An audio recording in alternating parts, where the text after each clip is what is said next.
सबको नमस्कार। दिल्ली के अंदर अब धीरे धीरे कोरोना की स्थिति बेहतर होती जा रही है। उसी को देखते हुए पिछले हफ्ते से हम लोगों ने अनलॉक करने की प्रक्रिया शुरू की थी। ये ज़रूरी है कि अगर कोरोना की स्थिति बेहतर हो रही है तो अर्थव्यवस्था को वापस पटरी पे लाना भी बहुत ज़रूरी है। पिछले हफ्ते हमने कंस्ट्रक्शन वर्कर्स और फैक्ट्री, ये दो सेक्टर्स खोले थे। पिछले एक हफ्ते से कंस्ट्रक्शन एक्टिविटीज़ और फैक्ट्री दोनों खुले हुए हैं, लेकिन कोरोना की स्थिति अभी कंट्रोल में है। पिछले 24 घंटे में लगभग 400 के करीब केस आए हैं। 500 से भी कम हो गए अब केसेस। 400 के करीब केसेस आए हैं और 0.5% के करीब पॉजिटिविटी बची है, संक्रमण दर बची है। तो स्थिति काफ़ी कंट्रोल में है और भगवान करे ऐसे ही कंट्रोल में रहे। तो ये वाला जो लॉकडाउन पिछले हफ्ते ऐलान किया था वो सोमवार को सुबह 5 बजे तक है। उसके आगे भी लॉकडाउन जारी रहेगा, लेकिन काफ़ी सारी और एक्टिविटीज़ में रियायत दी जा रही है, उनको खोला जा रहा है। एक तो जितने बाज़ार हैं, मॉल्स हैं, उनको खोला जा रहा है ऑड इवन के बेसिस पे, कि आधी दुकानें एक दिन खुलेंगी, आधी दुकानें दूसरे दिन खुलेंगी, आधी दुकानें एक दिन, आधी दुकानें दूसरे दिन। 10 बजे से सुबह 10 बजे से शाम को 8 बजे तक दुकान नंबर के हिसाब से, ऑड इवन के हिसाब से दुकानें खोली जाएंगी। दूसरा, जितने दिल्ली में सरकारी दफ्तर हैं, उन सरकारी दफ्तरों में ग्रुप ए ऑफिसर्स जो हैं वो 100% काम करेंगे और ग्रुप बाकी उसके नीचे वाले जो हैं वो 50% काम करेंगे।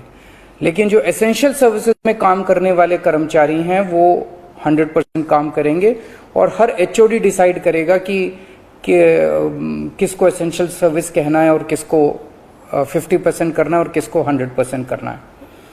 जितने प्राइवेट ऑफिसेज हैं उन सभी प्राइवेट ऑफिसेज में 50% मैन पावर के साथ वो खोले जा सकते हैं और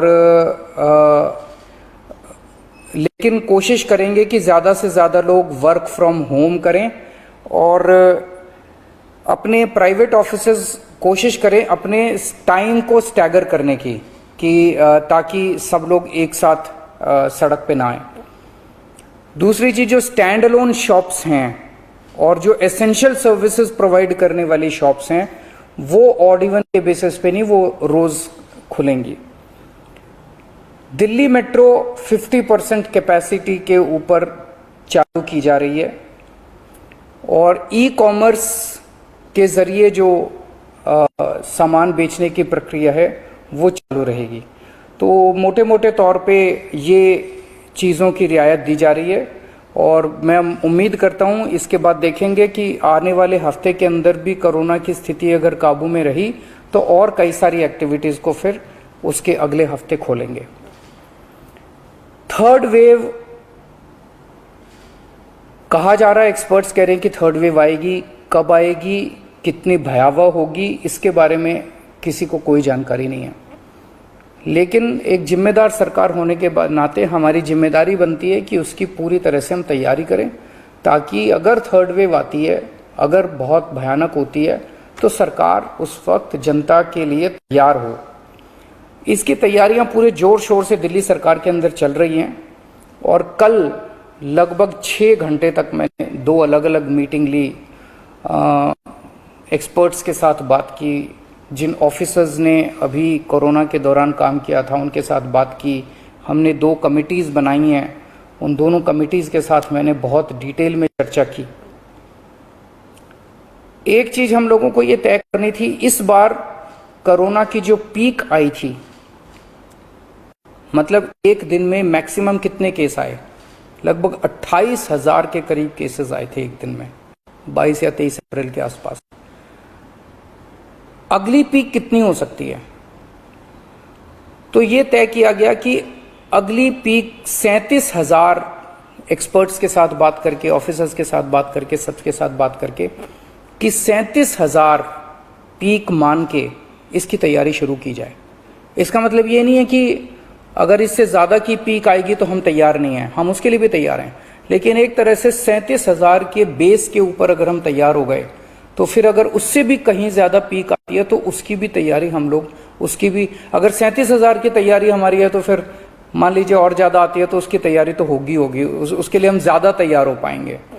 तो 37,000 को एक तरह से बेस माना जा रहा है। 37,000 की पीक की तैयारी के हिसाब से अब सारे कैलकुलेशंस किए जा रहे हैं कि अगर 37,000 की पीक आती है तो कितने बेड्स की ज़रूरत पड़ेगी, कितने आईसीयू की ज़रूरत पड़ेगी, कितने उसमें से बच्चों वाले होने चाहिए, कितनी ऑक्सीजन की ज़रूरत पड़ेगी, ये सारी चीज़ें, अब कितनी दवाइयों की ज़रूरत पड़ेगी, ये सारी चीज़ें अब कैलकुलेट की जा रही हैं। एक पीडियाट्रिक टास्क फोर्स अलग से बनाई गई है। वो पीडियाट्रिक टास्क फोर्स ये तय करेगी कि जितने हमारे ऑक्सीजन बेड्स होंगे उसमें से कितने बच्चों के होने चाहिए, जितने आईसीयू बेड्स होंगे उसमें से कितने बच्चों के होने चाहिए। जो बच्चों के होंगे उसके लिए फिर अलग किस्म का सारा इक्विपमेंट होगा, उसका अलग किस्म के मास्क होंगे, अलग किस्म का ऑक्सीजन का मास्क होगा, उसकी सारी चीज़ें अलग होंगी। वो पीडियाट्रिक टास्क फोर्स बना दी गई है कल, वो अलग से अपनी तैयारी करके अपनी रिकमेंडेशंस देगी। इस बार ऑक्सीजन की बड़ी कमी हुई थी और ऑक्सीजन की कमी की वजह से हम लोगों ने देखा कि कई बार ऐसे हुआ था जब ऑक्सीजन बेड्स नहीं मिले थे, ऑक्सीजन के लिए काफ़ी संघर्ष करना पड़ा था। अल्टीमेटली अपने को सुप्रीम कोर्ट के इंटरवेंशन के बाद केंद्र सरकार के सहयोग से अपने को ऑक्सीजन मिली, लेकिन जब तक ऑक्सीजन नहीं मिली तब तक दिल्ली में त्राही त्राही मच गई थी।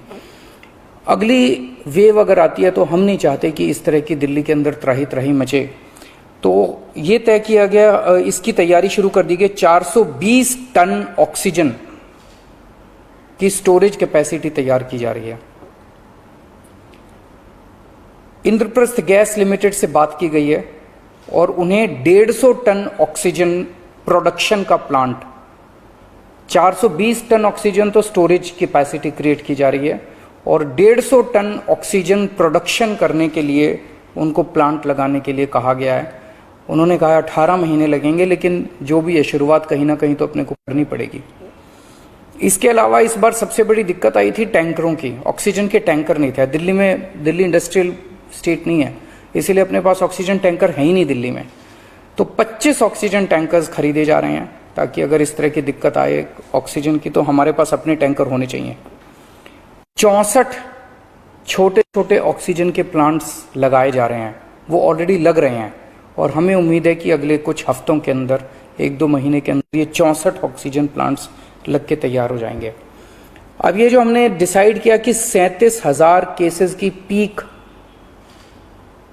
के हिसाब से हम काम करेंगे, तो उसके हिसाब से तय किया जाएगा कि कितने ऑक्सीजन बेड्स की ज़रूरत होगी, कितने आईसीयू बेड्स की ज़रूरत होगी। उसके हिसाब से फिर तय किया जाएगा कितने ऑक्सीजन सिलेंडर्स की ज़रूरत होगी। जैसे अभी थोड़े दिन पहले हमने 6,000 सिलेंडर चाइना से इंपोर्ट किए थे, तो और कितने ऑक्सीजन सिलेंडर्स की ज़रूरत होगी और कितने ऑक्सीजन कॉन्सेंट्रेटर्स की ज़रूरत होगी। अगले आने वाले 1-2 महीने के अंदर ढेर सारे ऑक्सीजन कॉन्सेंट्रेटर्स दिल्ली सरकार खरीदने जा रही है। दवाइयों को लेकर 2 अहम निर्णय किए गए। एक तो ये कि इस वेव में ये देखा गया कि व्हाट्सएप खूब तेजी से, व्हाट्सएप के ऊपर दवाइयाँ खूब तेजी से प्रिस्क्राइब की जा रही थी और उसके ऊपर मतलब बात फैल जाए कि ये दवाई बड़ी अच्छी है तो पूरे समाज के अंदर, पूरे शहर के अंदर, पूरे देश के अंदर उस दवाई की अफरा तफरी मच जाती है। तो एक डॉक्टर्स की और एक्सपर्ट्स की टीम बनाई जाएगी। अगर किसी दवाई की डिमांड होती है तो वो डॉक्टर्स एग्जामिन करके बताएं कि इस दवाई से कोरोना में फ़ायदा होगा कि नहीं होगा। अगर डॉक्टर कहते हैं होगा तो सरकार उस दवाई को मुहैया कराने की कोशिश करेगी, और डॉक्टर अगर कहते हैं कि ये दवाई बिल्कुल बेकार है, इससे कोरोना में कोई फ़ायदा नहीं होगा और लोग इसके पीछे भागना बंद करें, तो जनता को उसके बारे में जागरूक किया जाएगा कि इस दवाई के पीछे भागना बंद कीजिए। एक ये। दूसरा, जो जो इम्पॉर्टेंट दवाइयाँ हैं उनकी लिस्टें बना ली गई हैं, उसका कितना बफर, कितना स्टॉक चाहिए होगा उतना बफर स्टॉक क्रिएट किया जाएगा।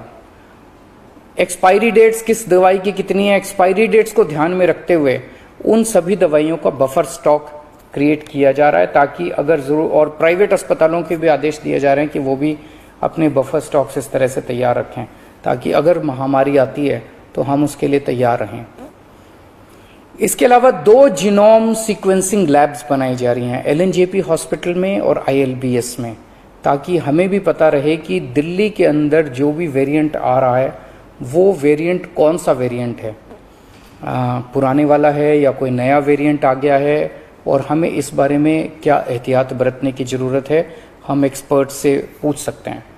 तो ये बहुत सारी चीज़ें कल चर्चा हुई, ये कुछ चीज़ें मैंने आपको बताई हैं और आपको यही आश्वासन देना चाहता हूँ कि आपकी सरकार पूरी तरह से 24 घंटे लगी हुई है इसमें।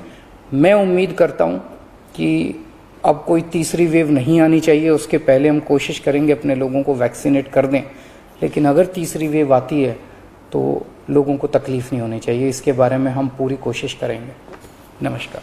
की लेटेस्ट खबरें जानने के लिए चैनल को सब्सक्राइब और बेल आइकन को प्रेस करना ना भूलें।